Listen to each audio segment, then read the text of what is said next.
Welcome to Take 18 of the Unedited Series podcast, where we choose to live boldly and courageously, embracing a life that is unedited. Here we show up as our most authentic selves in a world that applauds inauthenticity and majority thinking.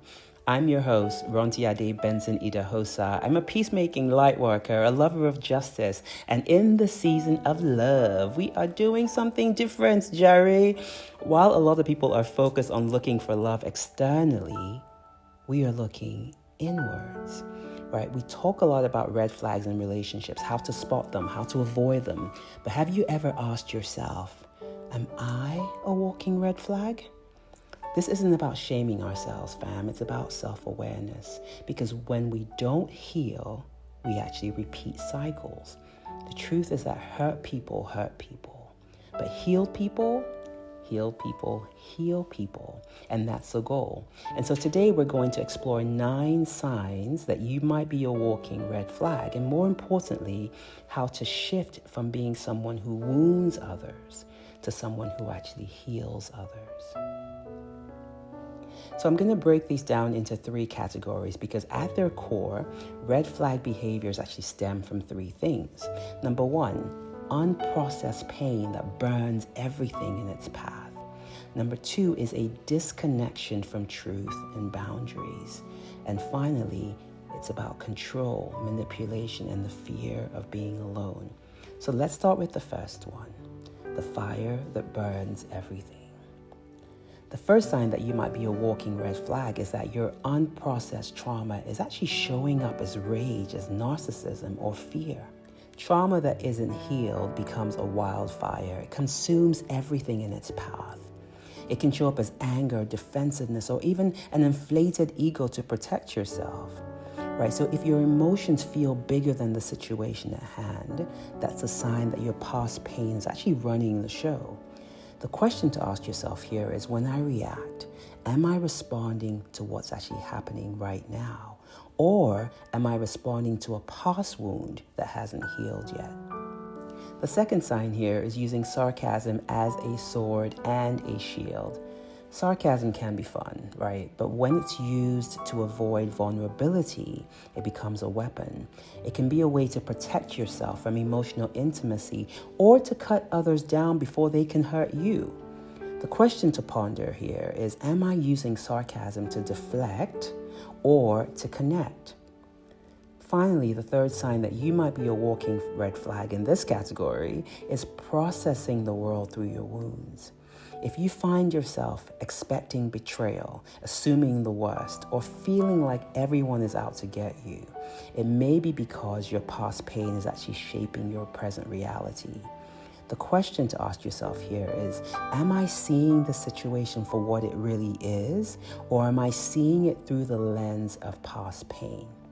You know, I've been here. I remember when my daughter was going away to a summer college program, I bought her every possible defensive weapon I could think of. Pepper sprays, alarm, tasers, name it, all join, right? And so when I brought all of this to her, she was able to recognize, because of the nature of open communication in our relationship, where I had told her about being physically and sexually assaulted at the same age that she was, currently.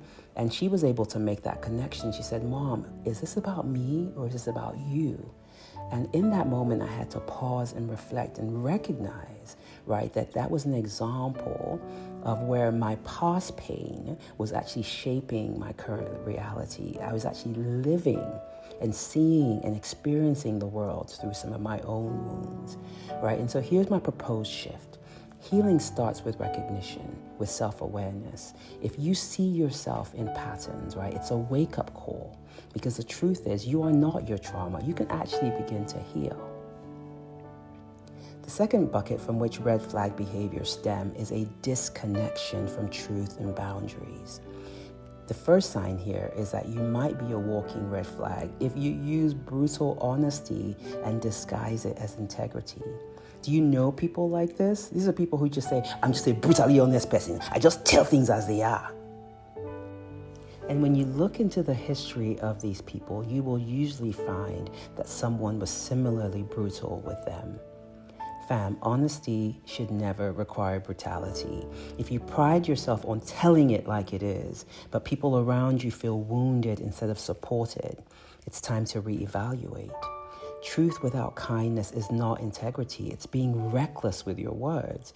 And so the question to ask yourself here is, am I being honest in a way that builds up or in a way that tears down? The second sign here is a fear of being discovered of who you might not be. A lot of us wear masks, right? I've done that many times in my life, but we fear that if people see us for what we truly are, they won't accept us. But the more that we hide, the further we stray away from authenticity. And so the question I'd like for you to ask yourself here is, am I living in alignment with who I really am? Is my life integrated? Or am I curating a vision of myself for acceptance? The third sign that you might be a walking red flag in this category is actually lacking empathy and dismissing the feelings of others. If you find yourself constantly minimizing how others feel by telling them that they're overreacting or by rolling your eyes at their deep emotions, you actually may be disconnected from your own emotions. People who generally do this are experts in gaslighting. And so the question to ask yourself here is, when was the last time I actually truly listened to someone without trying to fix them or dismiss them?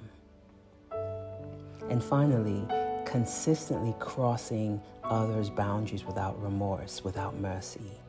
Boundaries are about respect, right? So if you push people past their comfort zone, you ignore their no, or you pressure them into things, it's actually a sign that you struggle with respecting others' autonomy. The question to ask yourself here is, do I honor people's boundaries as much as I expect them to honor my own? So here's the shift. It's learning to live in your truth, right? By being kind and honest, being vulnerable instead of performative, and respecting others' emotions and limits as much as your own. The final category that red flag behaviors stem from is control, manipulation, and the fear of being alone. Manipulating people in situations to get what you want is actually about control. It often stems from fear. If you find yourself guilt-tripping people without affection, or subtly, very subtly, small, twisting situations in your favor, it's actually a sign that you're afraid of being powerless. The question to ask yourself here is, am I trying to control the situation because I don't trust things to unfold naturally? The second sign under this category that you might be a walking red flag is being afraid of being alone. If the thought of being alone terrifies you, you might find yourself staying in unhealthy relationships or tolerating mistreatment just to avoid solitude. But real love is actually a choice, not a necessity. And so the question to ask yourself here is, am I in this situation? Am I in this relationship, whether it's romantic or platonic, because I actually want to be, or because I'm afraid to be alone? The shift to consider here is to let go of control. Learn to sit with yourself. Build a life that you love even when you're alone, so that when someone enters it, they are an addition, not a necessity. So let's talk about the shift from being a walking red flag to being someone who is healed and whole. Fam, it's so important to recognize that we don't heal by avoiding our wounds. We heal by facing them. Healing begins with self-awareness. Once you recognize your patterns, you can choose something different. And so what does that actually look like, practically speaking? It's owning your emotions instead of projecting them. It's practicing honesty with kindness instead of cruelty. It's honoring boundaries, yours and others. It's sitting with your fear of solitude instead of running away from it. And so in closing, I'd like to assure you that you are not your past behaviors. You are not your trauma. Healing is always available, and it can actually begin in this very moment. This has been an important conversation, but I hope you're walking away with more self-awareness and self-compassion. And if any of this resonates with you, take time actually to reflect on it, journal about it, and most importantly, don't shame yourself. Awareness is actually a gift. It means that you have the power to choose differently. And so, yeah, we've all had moments where we were walking red flags. But the beautiful thing, we also have the ability to transform into yellow and then green lights, right? People who bring peace and healing and wholeness into the world. Thank you for being here, fam. Thank you for choosing to evolve. And until next time, keep living unedited. Those are my thoughts of the day. Do with them as you will. Blessings.